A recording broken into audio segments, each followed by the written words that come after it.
my channel. It's kind of weird to think about because by the time this is posted, knowing me, I'm not gonna be in this house anymore.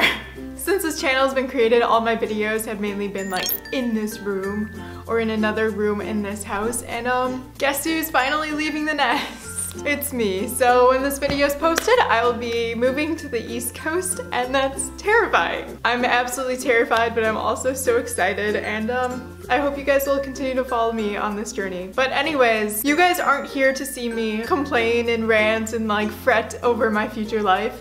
You guys are here because you saw the title of this video or like read the description or whatever, and you want to see how I made this cosplay over here. Now, there are a couple reasons why I'm not wearing it right now. One is because I finally got my pink contacts and they are already packed in my suitcase between a bunch of stuff, and I don't want to open them right now. The second is because if you look at the back of this, I don't think it's going to be in focus. I think my face is in focus, I hope, but it does have a corset lace up, which means that to take it off and put it on myself, I'd have to completely undo the corset or just make it super loose, and that's just a nuisance. I don't want to bother with that. So for now, our beautiful cat girl is just gonna be on this pedestal over here, but if you would like to see what it looks like worn, please go check out my Can't Delete vlog. I wore it for a full day on Saturday, basically, and I have like a bunch of pictures wearing it, all that fun stuff, all in that vlog. Or you can check out my Instagram account too, because I've been slowly posting photos of this cosplay finished on it. And I also have a like work in progress highlight story, which is what I'm gonna use as a guide today. Okay, let's get started on the process. The first thing I did for Ichigo, it's a little bit weird, but I took my dress form and I set it to my measurements. You don't want anything on your dress form. For this, you're gonna need a lot of saran wrap, duct tape, a permanent marker, and some scissors. I'll probably put a list of everything you need down in the description box, so check that out 100%. This is gonna sound really weird, and it's kind of like you were like wrapping a body like Dexter style, but you're gonna take your dress form, completely cover it, wrap it around in saran wrap. There's a few different ways to make the pattern, and this is what I chose to do it. If you're interested to see how to drape it, there's this amazing tutorial that another Ichigo cosplayer put up, and I would definitely recommend checking it out. I'll put a link in the description box, but it's a really, really helpful tutorial. There's a lot of similarities in ours, there's also a lot of differences, so this is just how I did mine. So once you have it completely wrapped in saran wrap, we're gonna do the exact same thing, but with duct tape this time. Duct tape, it's nice to use, it's kind of hard to, I guess, it just gets stuck to everything, but you want it to be like just smooth layers all the way around the dress form. And then for me, what I did next is, once it's all wrapped in duct tape, grab a Sharpie and just start drawing out your neckline and drawing out the seams right down the middle, like right across down this way. And I cut off the pattern that I was drawing right at the waist as well. I did not draw in these little flaps since I wanted them to like poof out a little bit, and I wasn't really sure how you would do that, but I mean, you can if you want to. Freedom of will, choice, whatever. You also only need to draw out one half of it, so choose like, oh, I'm gonna draw out all the pieces front to back of my, what side is this? My right side, or only the left side. You don't need to do every single piece because it's symmetrical, and then you're gonna cut out those pieces using your scissors.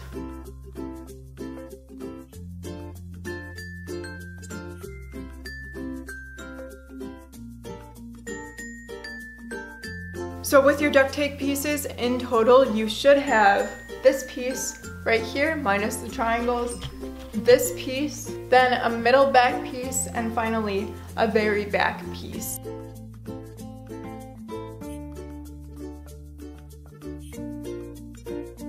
The next thing I did is I transferred it over onto some newspaper. You can use like pattern paper, I just didn't own any and I didn't want to buy any either because I'm cheap. What you want to be very careful of when you're transferring it is to make sure that you allow for seam allowance. So the pattern that you trace onto your newsprint is going to be a lot bigger than your duct tape piece, if that makes sense. Standard seam allowance is 5/8 of an inch, and obviously people don't normally have rulers that marks out where 5/8 is, so if you want to do a full inch, go ahead. If you want to make your seam allowance 4/8 or 1/2 inch, go for that. Whatever's easiest for you and what you're used to working with, that's what you want to do. And for this, I just used a ruler and I put dots along like the edge of it. And then I just took a marker, or I took a ruler if it was a straight edge, and I just drew along it. For the triangles, what I did was I kind of measured where I wanted them to go, and I knew that this length was going to be, I can't remember what it was, but let's say 12 inches. So from where one of those pieces ends, let's say if it was this front center piece, I took this edge here, I drew a line that was 12 inches, plus a little bit for seam allowance at the tip of the triangle. You don't need it at the top because there's no seam right here, but at the bottom tip of the triangle, I added in that seam allowance. And then I just did a straight line connecting the end of the piece up here to the bottom of the triangle. And I did that for every piece that was in the triangle, all 4 of them. So then when you sewed it all together, you'd get like that nice point. I don't know what they're called. What I should have done when making mine though is I should have made them less long. I was so worried about how it was gonna fit that I made it the torso longer than I should have, which is why it's kind of gathered up here. So when you're doing it, don't be like me. I made a mock-up. So once I got my pattern pieces all drawn out, and then I cut them out and I labeled every single one, like which piece they were, so I wasn't gonna get confused. I made a mock-up out of just, I think it was broadcloth that I probably had. I had a bunch of leftover fabric from a project I was working on that I never finished. It was like 3 yards. I'm like, okay, I could probably squeeze this in like 3/4 of a yard. So I just made a mock-up of what I was doing just to see how it would look and how it would fit. And then of course, after it was done, I made some adjustments to it. I took those adjustments that I made on the mock-up and I applied it to my pattern pieces. Okay, so next up, I ended up sewing up all the pieces in the mock-up together to see how it would look. And what I noticed is that I actually made the seams where the triangles connect way too long. So what I did was I went in with a pair of scissors and I cut them to what I thought would be the appropriate length. Then I took it off, I tried it on, and I made sure that it did line up to like where my hip measurement is. So what I'm gonna do is actually fix my pattern then. That's why we make mock-ups to begin with. That way we can adjust our patterns and make them so they fit our bodies better. What I didn't like about this before that I wanted to change is, like if you look at this side, the side that I didn't fix, it does this weird thing over here. You can see this triangle where it's too gathered. So I alleviated that tension by basically cutting up this seam and making it smaller. You don't want to go too far though, because you do need to take into account seam allowance. Trying it on is probably the best solution, to be honest, and then having someone else cut for you. Now how I'm adjusting the pattern that I made is that I'm taking this mock-up, I'm laying it on the floor, I'm lining the piece, the pattern piece, up with the corresponding mock-up piece, and then where I trim the seam over here, I'm just adding a little snip into the paper. You can grab a marker, make a mark. It'd probably be more efficient if you used a marker or a pencil or something rather than cutting it in, but I don't have one nearby, so I'm just cutting it. And then I'm going to make a straight line across here and do that to all the pieces that I shortened, which were 3 of them. Oh no. Then once I was set, I went out and I bought materials. So then these are the fabrics that I got for Ichigo. I ended up going with some lighter pinks just because I really like how those work rather than the like magenta stuff. And you can see obviously this isn't everything I need. I didn't grab trims and I didn't grab thinner elastic, stretch knit to make the boot covers or anything like that. I just got the stuff to make the basic part of the dress since that's what I wanted to start with. And also I wanted to color match to the gloves that I had, like so the trim would match the gloves, and I forgot those at home. But I'll just go over what I have here. So we'll start off with this plain fabric right over here and the bottom. That is going to be for the bodice, the underlayer of the bodice. For that I figured we'd need probably 2/3 of a yard.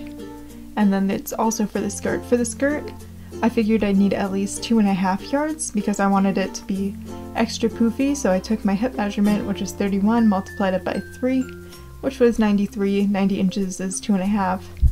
So I went with that, and I went with a little bit more too for all the accessories, but definitely like plan accordingly to what your measurements are, not to mine if you're making this. Then over here I have organza, and so for this it's going to be an overlayer on the skirt to give it a little bit of shimmer. I thought it was really pretty and matched well. you don't need as many, you don't need 3.5 times your waist.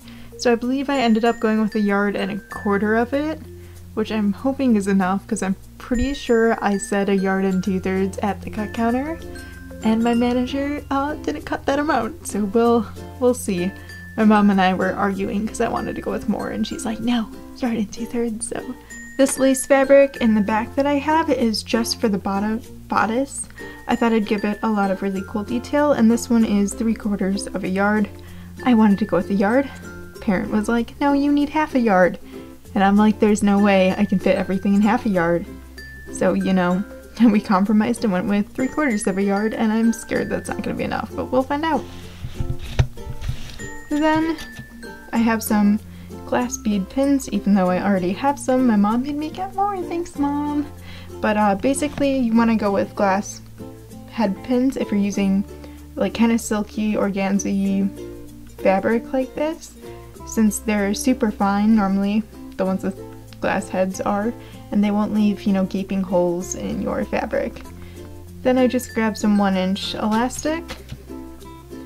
I only got a 30-inch one since my waist is like 26 inches, so I should be fine using 30 inches, but otherwise you can get it cut by the yard too. And last but not least, this circle thingy, that's boning. I actually found a boning that we sell, and this boning is in a case already, and I thought that'd be easier so I could just stitch along the edges of it, and there we go. So I ended up getting 2 yards of boning. I figured I would need 1.5 yards, I think it was, at the very, very minimum. So I ended up getting half a yard more in case I want to reinforce the sides or it doesn't go according to plan. And okay, now the real last thing. Oh no, I have 2 more things, sorry. So then I also got some thread. I couldn't find a pink that matched, they were all very bright. So I ended up getting an off-white kind of cream color. It's actually called Oyster. And then over here, I was having the same problem with lining, so I ended up getting an off-white colored lining for this. And that I just got the same amount that I'm using for the bodice, so when you make it yourself, make sure you plan according to your own measurements. Originally what I was going to do was just have it one plain color, and then we were going through the casa aisle, which is like the very fancy ball gown dresses. And I just saw this eyelet fabric, which is this lace on top of it here, and I'm like, oh, that's so pretty. Like, I would love to use this. And my mom and I, we found these 3 fabrics, this organza fabric, this eyelet, and then this pink at the bottom, and that was like the color combination I had set on. I was like, oh, we're gonna do this, it's gonna be so expensive, whatever. But actually when I rang up my materials, I got everything for about 65 bucks. So I guess I'm gonna start with the bodice first, since I'm pretty sure that's what I did first. I got all my materials, and then the fun part was cutting everything out. Okay, now on to actually making this. I'm gonna start off with the lining for now. I'm a little bit scared to start on the like main pink fabric. I don't want to mess it up, but I figured I'll do the lining first, and then I'll do probably the skirt, then the bodice, and I'll attach the boning, and then I'll put it like all together after that, do all the trims and all that fancy stuff. So let's get started. All I'm doing is putting these pieces down. I'm gonna pin them and cut them up, cut them out, and then sew them together like we did with the mock-up. Next thing you want to do is just sew together all of your lining pieces. That way you make the full bodice.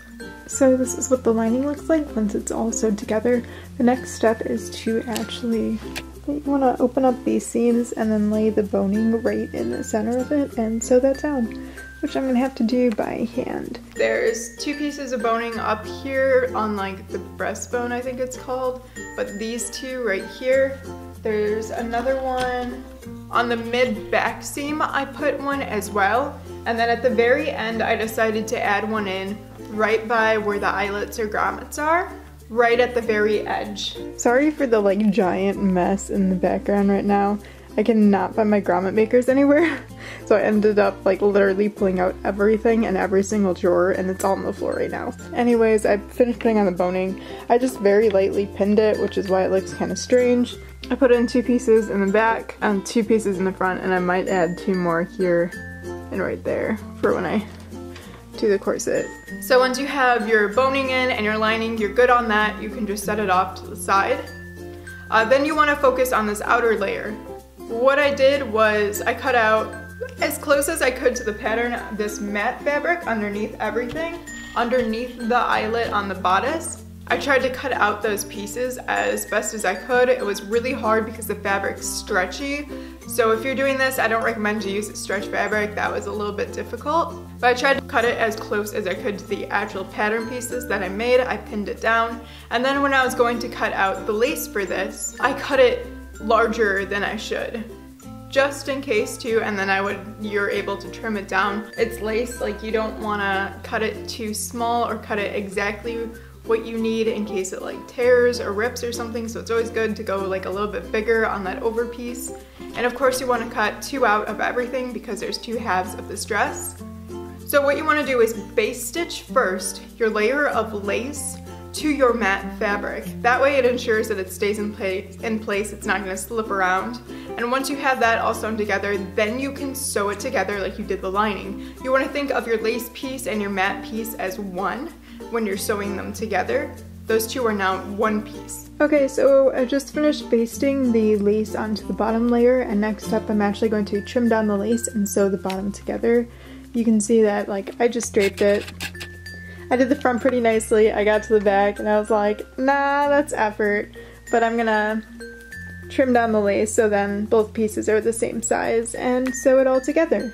Alright, so I have the bodice finally sewed together, and next up I'm gonna sew on the beads. I did get 4 different kinds of beads because I couldn't decide. I got 2 small ones and 2 medium-sized ones, all of different colors. But yeah, apparently you're supposed to sew on beads last because it's easier that way, but you know me. Once you have all of those guys sewn together, that's when I started adding on the pearl detailing. And I kind of followed the pattern, the eyelet pattern and the lace with them. Wherever there was a flower, I put a pearl, and I tried to see like, oh, I have a lot of pink here, let me add in a white one, let me change up the size. So it was all evenly dispersed, or as evenly as I could get it dispersed. And I did do all of this by hand. And the reason I didn't, you know, sew it to the lining first is because I didn't want that seam to be shown on the lining, so I only did it on this outer layer here. And I also finished sewing on all the beads to the top layer. Unfortunately, I can't show you because my cat is being insanely adorable and won't move. I woke up from a nap, like I finished sewing them on. I woke up from a nap and my cat was just laying on them, and he hasn't moved since. And before you sew these 2 pieces, the lining to your lace outer layer, you're gonna want to get your trim and figure out how much trim you need. I know that Ichigo's costume design, it kind of starts like underneath her armpits, the trim does, and I wasn't sure how to do that, so I'm like, you know what, I'll just put it all the way around. People can fight me. This is like my version of Ichigo anyways. It's definitely not close to canon, because like her trim's fur and it's like a magenta ear pink, but you know, creative liberty. Anyways. Okay, so I went and I bought trim yesterday. But the next step is to stitch the trim to the bodice. I decided instead of top stitching, I didn't really like how all of it was showing, so just the little top part of it's going to show instead. So I'm going to take this guy and I'm going to sew him right sides together to the bodice right across the top, and then when I sew it to the lining, right sides together, and I flip it inside out, only the top little points are going to show. Okay, so I got it all pinned on, so next is actually stitching it, and I'm terrified for that. But I just pinned on the boning lining to, you know, the actual pink piece, and you can kind of see the trim sandwiched in there. So now to attach it, I'm sewing along all the edges except for these 2 side pieces because I need to flip it inside out. Once it's inside out and your trim's on and your lining's attached, you want to flip it inside out and then press open all of your edges so you get those very, very crisp edges on like the sweetheart line, on the triangles. And you want to be really careful too not to burn your fabric. Like I burned a giant hole in this organza here, and you can see it too if you look carefully, but always use like a cloth or something over it, as I learned the hard way. Try to avoid the pearls too. And then to finish off the bodice once you have it done. Alrighty, so I'm about to do the lace up, and what I decided is I'm actually going to sew in a piece of boning right along the edge, leaving a little room so I can tuck these guys in and then, you know, finish it nice. But on on the inside of this, I added in interfacing on this one and on this piece over here, just to reinforce it when I poke through the grommet so it doesn't like shred or anything. Alrighty, so I have the boning pinned on right along the edge. And once it's sewn in, all I need to do is just fold them in and then stitch right along here. And the grommets are going to go on this side, by the way. But it would just give it a little bit extra support. And like, if my vision isn't that obscured or anything, that's the right word to use, I thought this piece would get in the way, but it's really not, so that's kind of nice. Okay, so I finished sewing in the boning on both sides, and now I have it just pinned, and I'm going to sew right along the edge of it, just finish off that edge as close as I can. And then I bought some gold eyelets because I thought the gold would match the bell. I just punched some in along the sides, and then I grabbed a ribbon and then I could lace it up like a corset. And that's basically it for the bodice.